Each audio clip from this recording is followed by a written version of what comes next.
I'm the host of the show. If you enjoy the content, please like, subscribe, and review. I'm here with Washington Post writer Sam Fortier and co-host Big Doug. Let's get it on.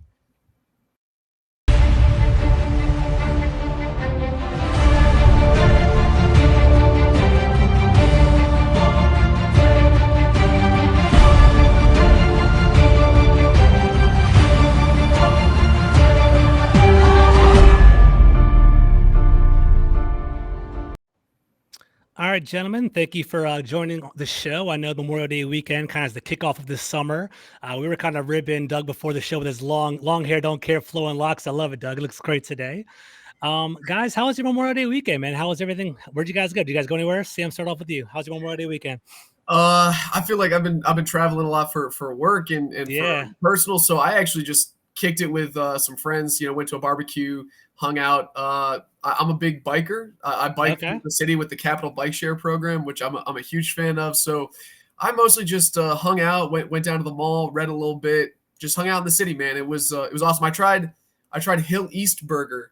If you haven't been down there in Southeast, it's like Texas barbecue, like but the technique applied to burgers.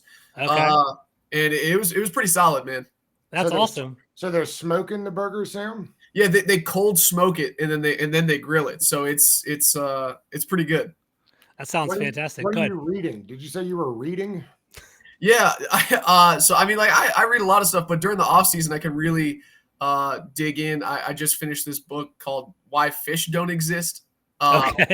Sounds deep. Yeah, I mean it's a memoir of like a science writer or a science journalist from NPR, and man, like twists and turns. I'm not going to spoil it, but it's not real football related, but it's the off season, so I was trying to get my headspace somewhere else. It's real good, man. That's awesome. It sounds really cool, man. It's really cool. Obviously the weather was awesome. So let's keep talking about Memorial Day. Sam, are you more of a pool or beach kind of guy? Well, so I grew up like in the summers. My family is from this island in Maine. My uncles are all lobstermen. So that's what I did like in high school during the summer. So I'm definitely more of a beach guy. Okay. And Doug, I kind of know the answer with you knowing where you live, but go ahead. Are you more of a pool or beach guy? Well, ironically, we packed it up and moved to the beach like 8 years ago. I'm 3 blocks. We can hear the ocean, but there is like a neighborhood pool 4 blocks away, and everybody goes to the pool because it's a pain in the ass to get out to the beach. And then the tourists start flocking. And so it's hilarious. We live at the beach, but most of the people I know end up at the pool. It's funny. I'm a beach guy, but I have nieces and nephews. They love the pool. Just cleaner. There's less sand. You can take a quick shower. Sure. I'm more of a beach kind of guy over there as well. So, all right, last Memorial Day question. So Sam kind of hinted at it already, but we'll start off with Doug, then I'll go back to Sam. What's the go-to cookout meal for Memorial Day? What do you got, Doug? Well, listen, I'm a hot dog guy. I can eat hot dogs 3 times a week. That's no problem. And the problem with hamburgers is I don't mind a little pink in the center of the hamburger, but especially if you're hand pattying them and you're making these thick burgers, the risk that you're getting medium rare is so high that I just take the safe route, go burnt-y hot dog, a little mustard, kraut if it's available. But whatever, I could do a dog every time. And mac and cheese, come on, shoot it into my veins. There you go. I love what you said, the little burnt hot dog. That's what it's all about. The little blackened hot dog is where it's at, man, for sure. Cool. Now, what about you, Sam? Yeah, I mean, I'm a balanced guy. Like I like both. I like the versatility. I like to have one of each if I'm starting out. And then it's like, all right, like then we'll see, the chef, like the person who's on the grill, what are they doing best? I can have one and then I can pivot follow later. Their lead. So, okay. Exactly. So, I mean, but like Doug said, I mean, you can't really go wrong with it. And I would say that for whatever reason, man, like I just love a slice of watermelon at the end of it. Like watermelon, dude. I don't need like a big dessert with it. I usually like that, but watermelon is just so summery to me. Like it's a real hallmark of what this is. 100%, very versatile. I'm definitely. Like love a good melon, is what you're saying. Yeah, I have said that before. Oh Jesus! All right, hilarious. Yeah, for sure. I'm a big watermelon guy. I love the barbecue. I love ribs, man. Ribs are my go-to as well. People are cooking some good ribs. I like that a lot. I didn't really cook this weekend. I went to Shake Shack. Have you guys been there before? Oh yeah. Yeah, so Shake Shack's solid, man. I like it a lot, but it's kind of a greasy burger, but it's pretty solid. Their milkshakes are fantastic. I'm more of a chocolate kind of guy, but the strawberry shake was fantastic. I loved it. It was so good. So it was awesome. All right. So, anyways, we're not here to talk about food, even though I could do that all day. We're talking about OTAs, and we're talking about the Washington Commanders, and Sam is the expert with that with the Washington Post. And Sam, some breaking news about an hour ago. So, breaking news considering the OTAs in the summertime, but the Commanders released Cam Dantzler, a former third-round pick in the 2020 draft. They also placed Andrew Norwell on the PUP list, and they signed 2 players we'll get to in a moment. But I guess Cam Dantzler is the big takeaway from the the news today. So, what's your thoughts on him, and why would Washington go a different direction than that? Yeah, I don't think that he was ever like going to be a big part of their plans. I think for me, he was more insurance policy before the draft. Hey, if we don't get 2 DBs that we like early, if we don't get 2 corners, kind of let's figure out how he fits into our plans. And so, for him to get released, they claimed him off waivers from Minnesota. So it's not like, that there was a huge market for this guy. Yeah. And while he does have talent, while I do think he could add something and maybe we see him return later, I think that they ultimately just said, when they got to OTAs, like, we love where Quan Martin and or Emmanuel Forbes are at. We feel like our depth is pretty good, and either Cam Dantzler won't be happy in this role, or we just see him as an expendable guy. So to me, I haven't had a direct conversation about why did you guys release Cam Dantzler, but it seems pretty straightforward to me. Yeah. Sam, according to Colin Dunphy, shout out to him. He's all over the numbers. It's like a $875,000 dead cap hit next year, and while it's not a big deal, it still is kind of surprising. If you're going to pay a man, let him go so fast. Are we going to find out something more here in a week ago that led to this, other than just they didn't feel he fit well? What do you mean? Because $1 million feels like it's a lot to spend on somebody let go. What if they had him like a month? Yeah, I mean, I don't see this as being too detrimental to their cap. If they need extra room, they can always restructure. They can always, pursue other options, especially at post-June 1st cuts, like as we've seen around the league. That's a pretty big destination, and we're coming up on that date. So I don't see this as a big deal at all, personally. Gotcha. I see where you're coming from, though, Doug. Considering he's a 3rd-round pick a couple of years ago, he's on his 3rd team. Released from 2 teams already. It's definitely eye-opening there. But the more polarizing part is left guard, man, Andrew Norwell. So we all kind of saw this coming. We knew there was going to be injury settlement. We knew it was going to be released. Is this surprising to you? And I guess also, in addition, like, who do you think's going to play left guard? I think Sadiq Charles had the first dig at it. Do you think Washington's going to try that, or are they going to explore other options, or what are you thinking? I mean, the most telling moment to me was when we were talking about the offensive line in Phoenix at the owners' meetings in late March. And you guys know this now. Like, Ron Rivera forgot that Andrew Norwell was on the roster, or just didn't say his name. Like, to me, it's like, okay, like, y'all are playing this out, but we all know how this story ends, right? Like, he's not going to be with the team this year. And so, in going forward at left guard, I think Sadiq Charles is going to get the first crack at it. This is the last year of his rookie deal. They had high hopes when they drafted him. Injuries and inconsistency, and honestly, them shuffling him around to every position, I think has sort of limited his development so far. So if they say, hey, you're going to be a guard, we want you to focus on guard, you're going to have a full offseason to do it, get it done. I think this is his last best chance. And if he doesn't, I think that, maybe they go, okay, Chris Paul, we think that he can step up. And if neither of those guys emerges, maybe you look elsewhere, maybe you look internal. But I mean, I think they're betting on one of those 2 guys panning out as a starting caliber guard here in 2023. Gotcha. Sam, what are a couple of guys maybe that the fan base isn't as high on that you guys that are a little closer to the action can kind of see that maybe the organization is high on? For instance, Jeremy Reeves was on the show Friday, and he mentioned Wild Goose when I asked him about the secondary room. Like, are there guys that you think of that maybe the organization sees highly that the casual fan can't get to see? Yeah, it's interesting that Jeremy would say Wild Goose, particularly because I know he had some moments, and he certainly had some struggles last year adapting. Obviously, got benched there in that Giants game at New York. But I do think they like his promising skill set. I think another guy, not to go in the same position room, but I just remember the way that Martin Mayhew talked about Tariq Castro Fields when they claimed him and said, like, because Martin is a very reserved, plays it close to the vest guy. And for him to come out and say, like, we really like him, we think he's a starting caliber corner or things like that. Like, I think that he could be someone that emerges, especially in a competitive DB room. I think, I don't know this is me speculating, but I think that, Castro Fields and some of those other guys like Wild Goose, that's one of the reasons we see Cam Dantzler get released. Personally, I think that Kesmir Allen, hopefully I'm saying that correctly, the UDFA at a UCLA, the receiver that Ron Rivera's kind of mentioned a couple of times, I think he could be someone, particularly in the return game, that you see emerge. I think they've been really looking for a dynamic returner since they let DeAndre Carter go, and they didn't have it last year. I don't think Dax Milne was blowing anybody away, and so I think he's another guy. And then I think at receiver, besides Allen, at running back, offensive line, quarterback, you're mostly getting what you see. I think at tight end, Curtis Hodges is someone that didn't play, spent a lot of last year on IR, but he came back. He looks like he's put on a little bit of weight this season. And I think that particularly with the Armani Rogers injury, you could see an expanded role for him going forward. Curtis Hodges was Logan Paulson's guy. Yeah, it's probably good to align with Logan Paulson. That dude knows ball a little bit. Yeah, exactly. A little bit about the tight end position too. 100%. And on top of that, I love the fact that you pulled Castro Fields, man. Like Louis Riddick, ESPN personality. He was a former scout from the Eagles. Every year after the draft, he has a late round pick that he potentially thinks will blow up. He actually had Tariq Castro Fields as one of the blow up candidates in San Francisco. So I'm really intrigued by the fact that he was, available, and we actually had him on our team.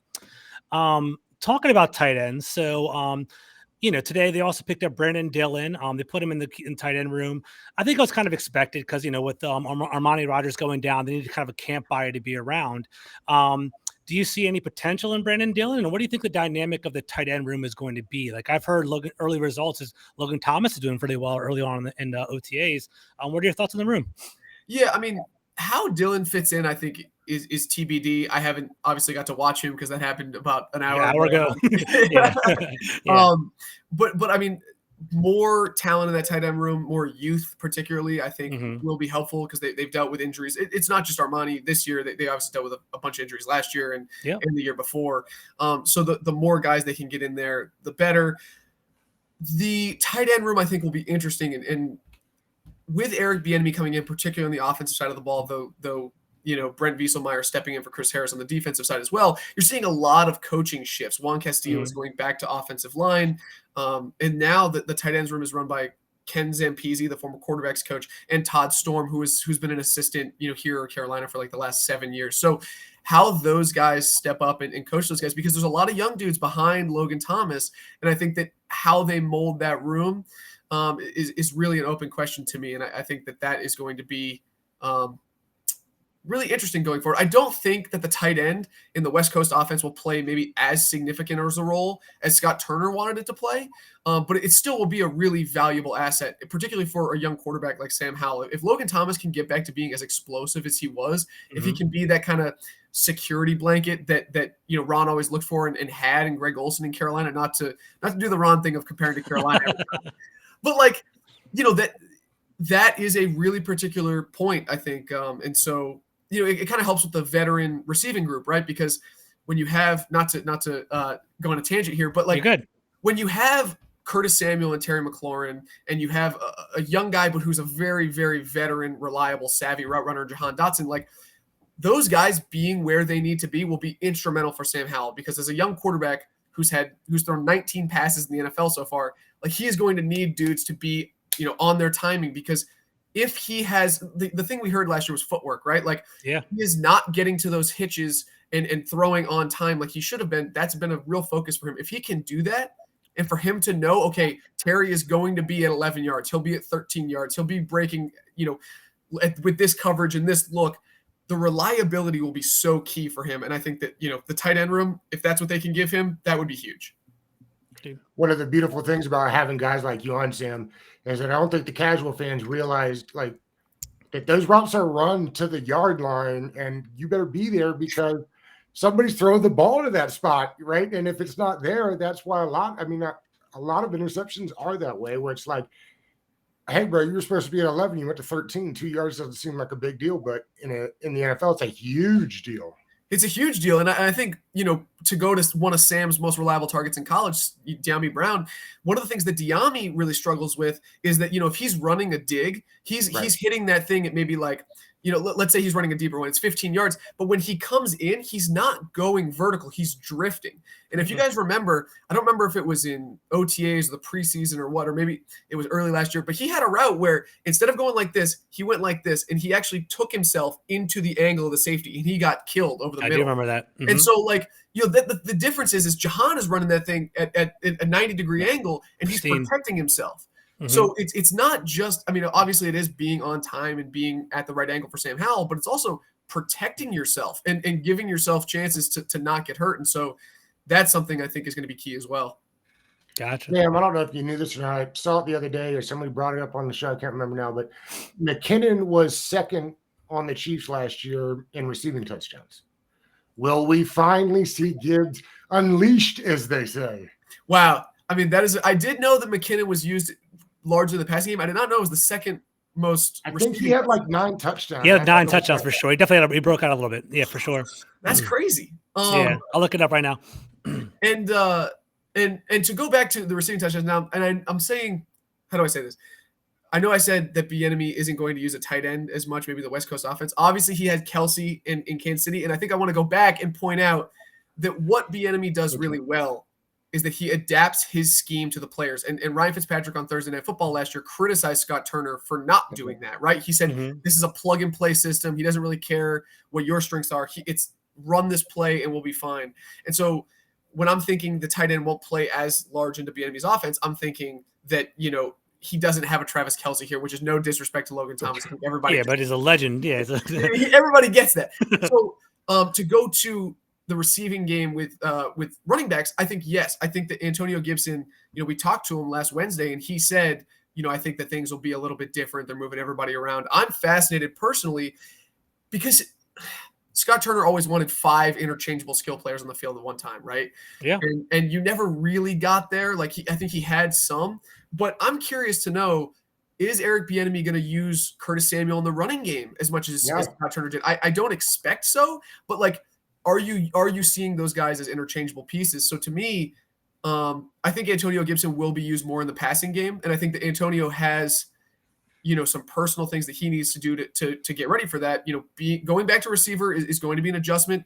He needs to keep his weight in check, which has always been a question for him. I wrote about that in 2021, him trying to get, super lean, get the diet right, stay lean. Because when he took that screen to the house in Buffalo, he was mid 230s, near in 240. And that's something that's really going to affect him as a running back. So if he can take care of his stuff, I think that, he will absolutely be a really versatile, dangerous weapon in this offense. It'd be nice to see him at 220. I honestly think that might be a little light for him because he's a big dude. I think that his trainer and him wanted, I think ideally for him, 225, 223 to 226 is I think where he would like to be. And I think that's where he's at his most, it's the optimal blend of explosion and, and power still. 100%. And for context, guys, so Jerick McKinnon, 72 rushes for 291 yards and 1 touchdown. So he wasn't really utilized that much in the rushing game, but in the passing game, 56 catches, 512 yards and 9 touchdowns. So he definitely was a receiving threat there. Brian Robinson's probably like the Pacheco role, right? And that's what I'm thinking. Gibson in the McKinnon role. I see Chris Rodriguez as sort of the same thing. I think those two guys, big dudes, right? Yeah. Rodriguez, I think they can be your battering rams if you want to run gap schemes, if you want to run downhill, you give it to those guys. And no disrespect to those guys, but Antonio Gibson has a different wiggle, a different elusiveness. Yeah. And so you're utilizing his skill set much better if you're not saying, hey, we need you to grind out this 3rd and 2. Yeah, so 2 quick questions on that. So we talked about Curtis Samuel, we talked about Antonio Gibson. Me and Doug go back and forth in group chats. We're trying to figure out who is going to be that that flex piece, that Swiss Army knife that's really going to pop this year. If it's kind of hard. If you were going to make a prediction, who do you think will be utilized more, Samuel or Gibson? And then to follow up on that, Rodriguez, I'm really intrigued by him. What have you heard so far? What have you seen so far with him? Yeah, I think Rodriguez is very similar to Brian Robinson. He can catch the ball. He didn't do it a ton. I want to say he had maybe it was 100 times more carries than receptions at in college. Kentucky. And so, yeah. And so it's a, it's not something you expect from him. Rodriguez, I mean, seemed like he's come in, work hard so far. It's early. He's done the things. I mean, there's been nothing notable to me. Like, they haven't gotten on him a ton. He's just doing his thing. But who do I expect to break out as the flex? I mean, I would say both those guys are really good in terms of Samuel and Gibson are really good candidates. I mean, I think if Eric Bieniemy's greatest skill is figuring out how to put these guys in the best position possible, starting with Sam Howell, obviously, like, I think that he'll find, week to week, opponent by opponent, weakness by weakness. If the plan calls to split Antonio out from the backfield and get him matched up on a linebacker and let him go to work on an option route, like, that'll be great. If it's, Curtis doing the exact opposite and we feel like, oh, they're playing with light box or they have light defensive tackles and we think that we can get Curtis something off tackle or inside, like, if he can do that, I think then both guys have a chance to break out in certain situations. Gotcha. Sam, I'm curious. I've been asking this question to folks, and I'm still not sure I've gotten the exact answer. If you take wins out, okay, so if you're Ron Rivera, new ownership comes in, obviously, and I say to you, defend Ron Rivera. What does Ron Rivera say to keep his job other than, and so what I don't want is, like 11 wins. We know he's got to win ball games, but like the team, the roster, let's say, much better than when he got here. So if you were strong manning Ron Rivera to the ownership, like, what are you presenting for him on his behalf? Not being able to use wins to me is sort of cop out. We know he's got to win. That's the fundamental thing. I mean, if you're saying, but I get the premise of the question, and I think that right now it's really, I think I would have a really hard time pitching them if I can't use wins. And honestly, I don't even think wins would help your argument that much if you're pitching. You're saying, do I have to pitch him right now, or I'm pitching him at the end of this season? I don't know. Whenever the owner comes in and says, "Hey, Ra, what's the deal? Why do we keep you?" I mean, like, he can say, "I have built a really good organization from the top down. Like, the business side, by all accounts, is good, and people like Jason Wright and people like Julie Donaldson and the crew that they have there, and people like the Martys, and they have drafted fairly well. And he brought in EB, and by all accounts has led. I mean, what does that say about Ron Rivera? He has literally let EB run the camps. Like, Jeremy Roos went on and on about EB's influence, and he's on the defensive side. So, like, he has put together a pretty decent foundation, and they've went 500 with quarterbacks that you definitely don't want on your team. But I think that is sort of, that gets at the crux of why it might be hard to pitch him before the season, which is, despite all of the things that he has done, he has still not solved the quarterback position definitively. And I think that Sam Howell could be really good. He also could be very bad. Like, the range of outcomes here, I think, is extremely wide. And even when you have a really good first year, like, I've said this to Keim, I can't remember if it was on a podcast or not, or if we were just talking at the media room, but like, the Eagles went through a really promising year with Jalen Hurts, and they got killed in the playoffs. And the owner at the owners meeting still said, we don't know what this guy is. And so we have to surround him with everything to find out what he is. And now you're like, okay, Jalen Hurts is maybe one of the best quarterbacks in the NFL in the right context. I don't know that we will know definitively whether Sam Howell can be the guy after this year. And I think that is a lot of uncertainty for people to try to handle. But like, if Ron Rivera, if the team does really well this year, I'm trying not to say wins, if the team does really well this year and Sam Howell shows like, hey, I could be the guy, then I think that you could go into Josh Harris's office and say, look, man, you got to give this guy one more year. It's, like, we're building on something. We're building on something here. We're finally finding momentum because we feel like we found a guy and we have, all of these pieces in place. Let him, and you don't have to pay a buyout, for the last year of his deal if that's how it's structured. Like, I think that you can sell that. But to me, knowing how Josh Harris runs his organizations, he just hired Nick Nurse to coach the Sixers the other day, right? Like, Josh Harris is an in the weeds guy. He likes analytics, which Ron is not known to embrace. I know the Riverboat Ron thing happens, but like, There's two people in the analytics department for whatever it's worth. You know what I mean? Well, you know what's funny is I think there's like 4 now because they just added 2 more to the team website who've been working for them. Revolutionary. There you go. Perfect. Yeah. But what I'm saying is like, to me, tough road to hoe for Ron. It is. I think like you have to prove beyond a shadow of a doubt. And I'm sorry, Doug, but I think for me personally, I think he has to not only get to the playoffs, I think he might have to win even a playoff game. Yeah, I agree. And be close in the next game for Josh Harris to even say like, you know, we really believe in what this guy is selling. And to your point, I think it'd be very hard for Ron to take credit for the business side. I think that, you know, that's a Jason Wright thing. Dan Snyder hired Jason Wright. So I don't think Ron has any say there. I think ultimately, whether or not Ron stays after this year, I think it's extremely important to acknowledge that even if his on the field product never lives up to the billing, which I think that's very much an open question right now, like him providing competency and decency at the time that he did, and I don't think he even knew like how possible. How much of a storm was gonna hit in 2020 and 2021 with all the stuff that happened. Like that has been instrumental. And obviously, like whether he will continue to be employed will be based on his on-field performance, on his roster building, on everything like that. But like what he has done so far, I think it's pretty inarguable. No, you're right. Admirable at least.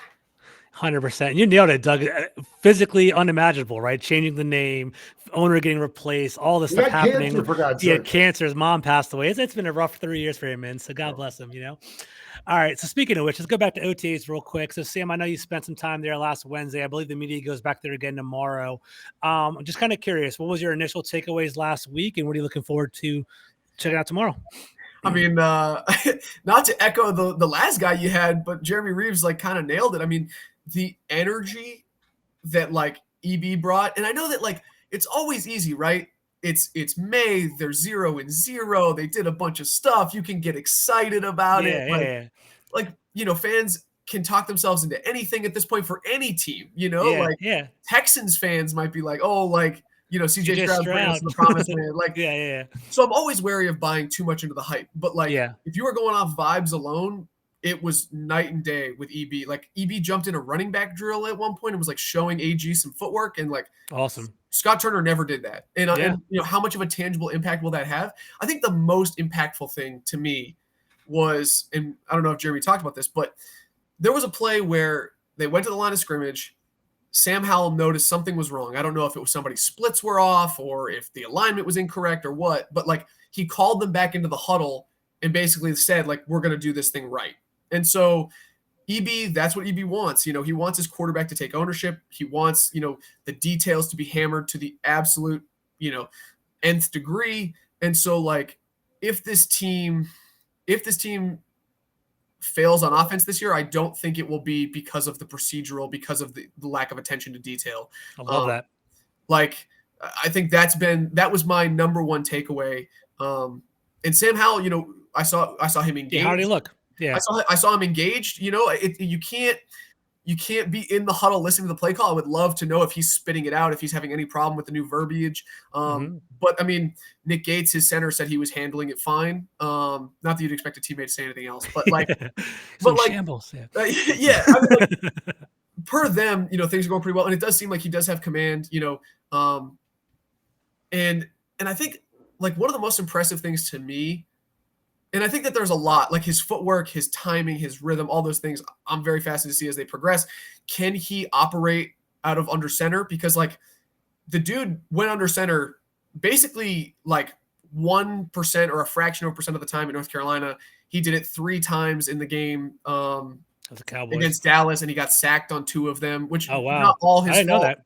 Not all his fault, that's great info. Obviously, but like, you know, just under center is not something that he's comfortable with. And I know that's something they've worked on. And so, and you know, the Chiefs ran a ton of gun in Kansas City too, but like, what does this offense look like? How are they, you know, they use tight ends in motion a ton in Kansas City. And so is Sam able to keep up with all those things? Is he able to physically execute all of these things? Like, that's an open question to me. But I think that he's looked good. And the number one thing I'll say is like, and maybe this is just because it was a contrast to Carson, but on tape in college against Dallas, and just in the one practice I saw, when Sam is on the move, he is really good at delivering a very accurate ball. Like even if he's rolling to the left or the right, like he's good at that. And I don't want to overhype the dude. I don't want to say he's the Mahomes with the arm angles or whatever. But like he'll give you a catchable ball even if he's off platform. That's great to hear, man. That's awesome. Cool. I'm curious about the other side of the ball real quick, Sam. It's funny, when Jack Del Rio got here, it felt like he was in the news or Twitter for something all the time. You don't hear anything about him, but it's like for a guy that's been in football for a long time, not necessarily that's not what I'm talking about. Just it feels like he's evolved a bit since he's got here, which is kind of odd for a guy that spent his life doing football. But it feels noticeable on the defensive side. What do you see at practice? An evolution is an interesting thing because I think that him being less outspoken about politics, which is something he was certainly, during the summer of 2020, particularly, and then obviously his dust up comment. I assumed he kind of shut down the Twitter account because of that, and that's been his primary evolution. I don't necessarily think that he's really evolved in terms of like his coaching style. He'll still get on you. Like he called out Jamin Davis week 1 last year with his interview with Julie Donaldson. He called out Montez Sweat, he's got to finish better. So I think he's still the same guy. Schematically, obviously he's changed, adapting more of the man match, the more match zone stuff, which I think, as everybody saw, when you move on from William Jackson, like when you have the personnel that can execute that scheme, I think it was a smart switch. I mean, that's the way a lot of the league is going. So he certainly adapted, but those evolutions, I mean, he was doing match zone stuff in Denver, when he had those 2 great corners. So, I mean, I think that he's evolved, but like he's evolved by staying the same, if that makes sense. I don't think we've seen a radical departure from anything he's done before, except maybe shutting down the Twitter account. Where does Kendall Fuller fit in? I mean, that's a great question. I think they're trying to figure that out right now, right? Like, they had Emmanuel Forbes playing in the slot last week, which I thought was really interesting and something that he did not do in college at all. Right. And even if you bulk this dude up to 175, I still think that a 175 slot is like not good. Right. I mean, that's why you have the Buffalo nickel spot. So like to me, it's too early to tell. I'll start buying into the value of these reps a little bit more, especially on the defensive back side. When we get to camp, I ultimately think that like Emmanuel Forbes will end up outside. I think that opposite him, it could be Kendall, it could be BSJ. BSJ is maybe a little bit likelier to slide back inside just because of the way that they used him at the beginning of last year, and he's just played it more recently. And I think, he's younger than Kendall. He's still a little bit quicker than Kendall, and that's not to say Kendall isn't quick, but I think Kendall's 29 now. I mean, that's getting up there for a DB. So I certainly think that even if he's not a starter, he's a main role player. And maybe that's because he's the slot and they go big nickel sometimes with Quan Martin or whatever. But like, I still think he has a role in this team. Gotcha. And quick question. I'm not looking for a hot take or anything, but with EB, right? Everything we're hearing about is he's kind of like running the camp, kind of putting his fingers on like the practice schedule and things of that nature. What does that say about Ron Rivera and kind of like that shared ownership that he's offering, I guess? And then another thing is like, I know like Ron last year, we were going to run the ball and control the clock and kind of focus on the defense, kind of insulate the quarterback. I feel like that might contrast with EB. I feel like he's more up tempo and wants to kind of pass the ball. Like, who do you think is going to win out in that dynamic as well? That is a really good question. I think that like, there are 2 components to that. One, the relinquishing of control and saying, "Hey, EB, I'm turning it over to you." I will say that is I think a pretty telling, and you can imbue whatever like adjective you want onto it, whether you think it's admirable or not. But just the way it is, it does show a lack of ego. It shows a willingness to collaborate. Because if you think to yourself, Ron is coaching for his job, and he needs the offense to be the best it could possibly be, him taking a step back and hiring EB, the home run hire, the guy that's been doing it. Like if that's the thing he needed to do and he made that deal with himself, okay, like I'm taking a step back. This guy's going to know the offense and I'm giving him as much control as he wants to get him here. That's a savvy move. You're giving up like direct control, but you're still retaining soft power and you're setting yourself up. So just in terms of like management dynamics, I think you got to applaud that. In terms of who's going to win out in play style, again, I think that will be matchup dependent. Do they think that they can win a shootout? Do they think that Sam Howell has to be protected? Do they think that he can't make these certain types of throws against coverages he's going to see? It's going to be game dependent. But I think that Ron Rivera ultimately will defer to EB on that. And while Jack Del Rio has benefited from the Carson Wentz, Taylor Heineke, like, don't let them do anything and we'll just keep you off the field. I mean, he knows that that's not sustainable. And if they don't have to keep every single opponent under 17 points to win, I think Jack would take that trade-off in a heartbeat. 100%. A lot of stress on him. I got 2 more, Doug. I don't know if you have a question right now. I don't. I was just going to say they didn't average over 20 points a game last year. So why don't we try doing that and see what happens? All right, Sam, my last 2. So Emmanuel Forbes, I'm really intrigued by him. What have you seen so far from in camp? I mean, he had an interception, I think on the first day of camp. So obviously, those ball skills are showing out, kind of his reading and reacting. I think it's really been, just kind of confirmation of what you've heard. He is insanely skinny. And I know he didn't miss a game in the SEC, but the team is still betting on a body profile that just it doesn't have a lot of precedent in the NFL.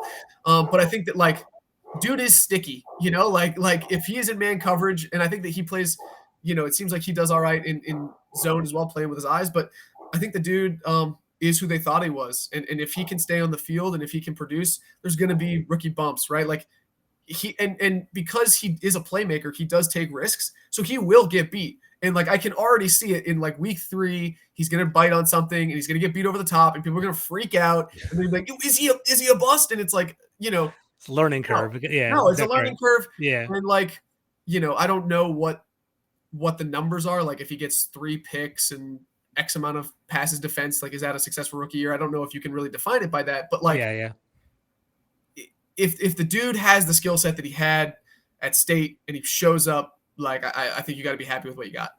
I agree. Last question. And Sam, you do a great job at the Washington Post. I love reading your articles. I love your analytical view, but also you're a deep dive. And it's funny, like being a Washington Post reporter, you're doing like political stuff and like legalities and things like that. My question to you is, I believe you went to the owners meeting in Minnesota last week. So I'm kind of curious about I kind of know the progress of Harris, so I'm not worried about that. I'm more worried about the stadium. Like, what do you think is going to happen with that? Where do you project with that? So I was not in Minneapolis last week. Okay. My colleagues, Nikki and Mark, who are taking more of the lead on the sales stuff. The stadium stuff is definitely something that I'm super interested in and passionate about and have done a lot of work on. Where does the stadium end up? I think it's still too early to tell. I think that really the biggest question here right now, because like once this is going to be a race. As soon as the sale gets ratified by the NFL, DC, Maryland, and Virginia, it's green flags, like rev the engines, let's go. Let's see if you can really get let's see what they're actually willing to put on the table, because with a group like this, you got to question, what is Harris's liquidity? Is he capable? If he is not getting a lot of public assistance, is he capable of building an RFK?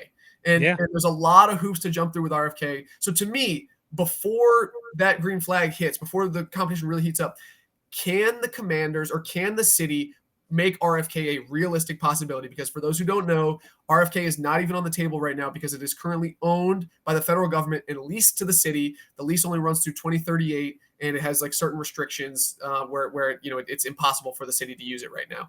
Basically, the city needs one of 2 things. They need either a land transfer, so they control the district, it's their land, or they need a lease extension and modification, which would go through Congress. Basically, Congress would have to say, we're extending the lease X amount of years, and we're removing the restrictions, which right now limit it to sports, recreation, entertainment. Because obviously, people have talked about there needs to be affordable housing on that site. There needs to be retail. There needs to be hotels, things that if you're a new owner putting a stadium there, you need to be able to say, we're going to do a development. We're not doing a stadium with the parking lots. Yeah.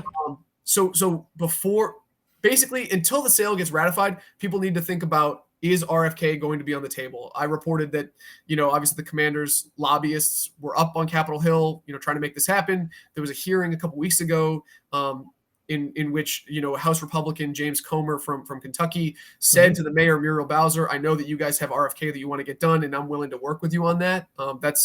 That was a hearing about the crime legislation that the city is going on right now. So anytime you're a Democratic female mayor of a big Democratic city working with House Republicans. That's notable. And so that's the thing to watch out here going forward. Cool. I lied. One quick last one. Sam, have you speaking of ownership change, can you feel a difference at camp? Is the mood different? Do players recognize it? Does it affect the mood at camp at all? It's funny you asked this because this is a conversation that we had with John Allen and with Antonio Gibson. They said there's a new energy at camp, and it's hard for them to parse out. It's certainly a factor, but it was like how much of it's EB, how much of it's ownership change, how much of it's, a potential for a new stadium, and kind of just, the idea of turning the page. And it's unclear if like any of the guys on this team will be around by the time a new stadium actually gets unveiled and they play in it. But like, I think it's all those things. I think it just feels like with Dan Snyder selling, with EB coming in, you're in a new day. And so how much of it is that? It's really tough to say, but it's clear that there's a different vibe at camp, and it feels like a new era is beginning. There you go. All right. Well, thank you, Sam. I appreciate it. I know we went a little bit over, but you crushed it. I had a really good time with you today, man. Where can people find you on social, and what are you working on, like upcoming projects you want to drop or plug? Yeah, I'm on Twitter at Sam 4TR, SAM 4TR. You can always read my work in the Washington Post. I got some things cooking, but I'll leave that. The writers will never tell you. They'll never tell you. All right. Well, I'm looking forward to it. I'm George Carmi. This is Command of My Podcast. That's Big Doug over there. Have a great night, guys. Take care. Peace. See you guys.